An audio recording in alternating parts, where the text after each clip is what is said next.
Welcome to session 2A of hosting Zoom meetings. In this short video, we're continuing to cover successfully hosting a Zoom meeting. See also part 1, scheduling and starting a meeting.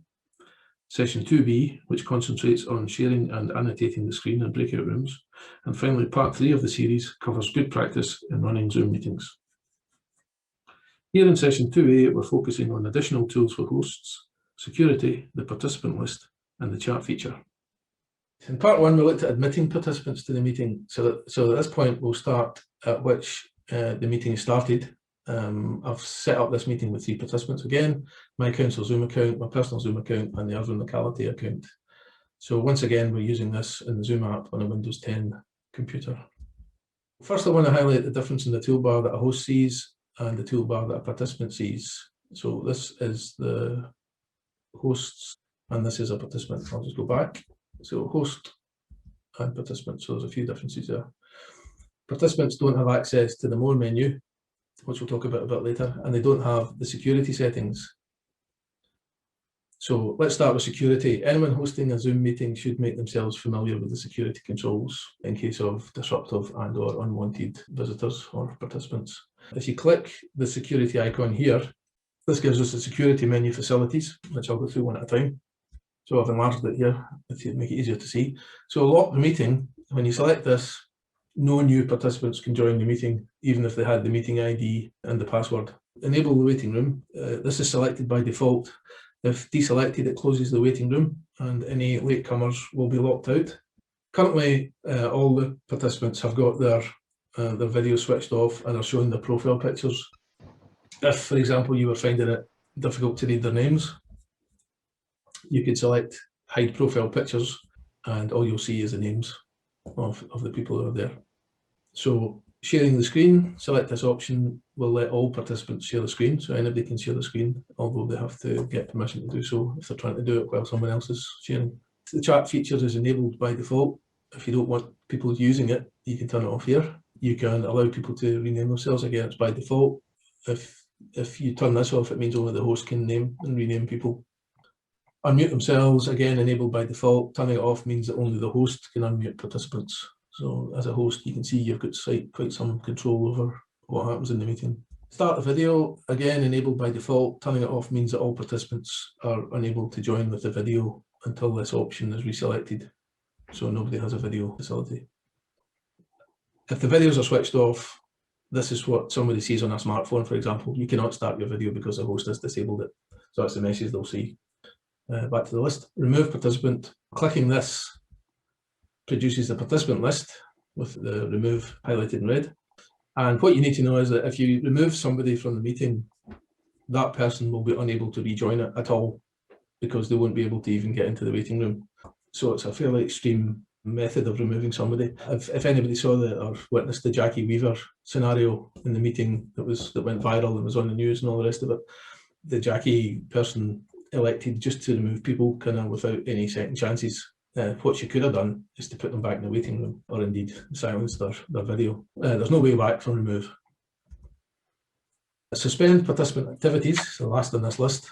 Selecting this stops everything. So all video, audio, in-meeting chat, any annotations that are going on, any screen sharing and any recording that's happening, that will stop the minute you click this. And any breakout rooms that are in operation will end. So it's a kind of nuclear option, if you like, for stopping things. Coming back to the main screen, we'll look now at the participants menu, which is this one. So if you click on the icon, the list of participants appears. And as host, if I tap or click on my name, I can change my profile photo and rename my thumbnail. Both of these changes, once I do them, would be visible to everyone. If I click or tap on the name of any of the participants, if they're muted, I can send them a chat message to ask them to unmute. If I click on the More button, I can see a whole new menu of options. Tapping chat starts a direct conversation with the participant in the chat window. Ask to start video, again, it sends a request via the chat window. Pin will pin the relevant thumbnail as the main video feed on the screen, which is visible only to me. It's different from spotlighting because pinning is only local to yourself. Doesn't, if you spotlight somebody, that person is spotlighted for everybody. Also, if you're doing this, it doesn't feature in the recording that's going on. And to remove the pin, tap on the remove pin button on the left hand side there. Making another participant host will transfer all hosting privileges to that person. And you need to be aware that if you're doing that, you have totally relinquished control of the meeting to that person.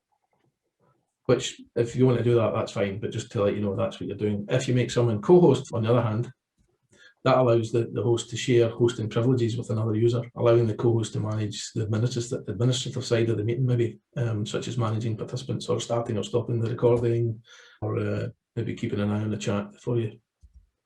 As we saw in the last session, the host can rename participants' thumbnails and allow to multi-pin. The host can do this by default, but other participants need permission. And bear in mind, this menu is for that one individual participant. Putting in the waiting room will return the participant to the waiting room, so they're not in the meeting, they can't hear what's going on in the meeting, they can't see what's going on in the meeting. That's something that Jackie Weaver could have done. She could have warned the person, I'm going to put you in the waiting room for 5 minutes to let them cool off, and then readmitted them to the meeting.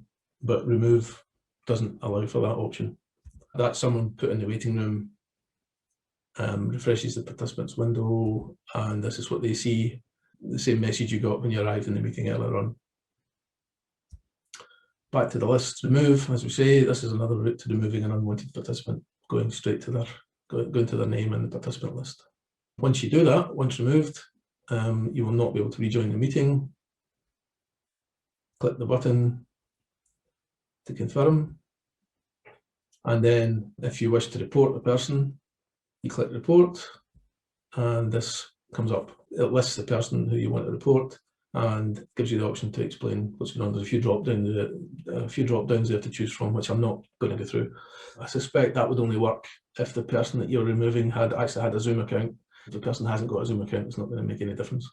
So there's one more button to the bottom right, which is the 3 dots. So that produces yet another menu, which reiterates some of the options from the security button and some other menus. So I'm not going to go over these again, except to highlight that this is where you go to redock or remerge the participant window to the side. So if you click that, the participant window jumps to the right hand side and is docked again. To pop it out again, click the down arrow, and it gives you the option to close it completely or to pop it out back into the free floating state that it was in before. One other button on the participants window is the invite button, which launches the invite screen, giving you the facility to invite people to a meeting which is in progress.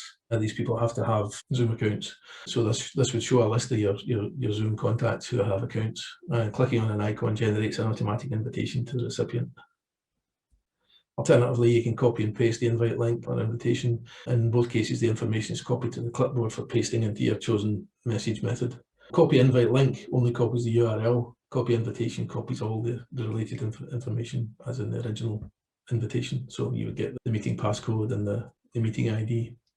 Another thing I've actually done is to invite others over the phone using the meeting ID and the meeting passcode. All you have to do at the other end is to click the join a meeting button and then enter the meeting ID followed by the passcode, and you're in. So returning to the participant list view, if we click the chat button while in this view, we add the chat feature below the participant list.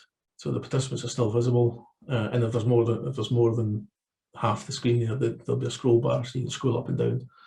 And clicking the down arrow here at the point at which you type in your chat shows the chat options menu. So giving the choices relating to who can chat with who. So again, only the host sees this. You can allow nobody to chat, no one, host only. So the host can send messages to everybody, but nobody else can send a message. Everyone publicly, and everyone publicly and directly, which is the default. So everyone publicly means that people can send a message and everybody sees it. Everyone publicly and directly. For directly, that means you can choose an individual participant from the list and chat directly with them. And whichever you choose here affects the entire meeting and every participant. Tapping or clicking the participant button again closes the participant section. And that will give more space to view any conversations that you might have going. So this is the chat panel, as I say, where you type your message. Clicking the enter button sends it up to the main panel and everyone sees that.